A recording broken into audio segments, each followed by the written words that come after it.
Hey, this is Mike with Motorrad Audio. And just a quick addendum for those of you that are doing the top case enclosure, but you are going to be running it off of one of our 0.5 packages where the 4-channel amp is going to be running the subwoofer instead of the dedicated subwoofer amplifier in here.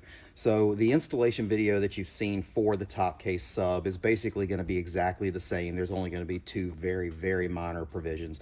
One, instead of the 1/2 or 1-inch hole saw that you use for the wires, you're actually just going to use a standard 1/2-inch drill bit that will use a couple very small 1/2-inch grommets, trying to keep the holes in the grommets as small as humanly possible. So we will have supplied you with 2 grommets that have been snipped to where you can spread it open slightly to run your cabling through it and then be able to snap them into place.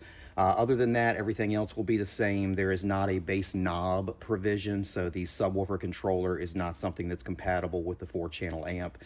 So in having a package that keeps the cost down, you're not going to have a subwoofer control. So the subwoofer will be playing at all times unless you unplug it. But you'll still have the same quick disconnects to disconnect it, take it out, and get your space back. So if you have any questions, just let me know. Otherwise, check out the other full video for installation and let us know how it all turns out. Thanks.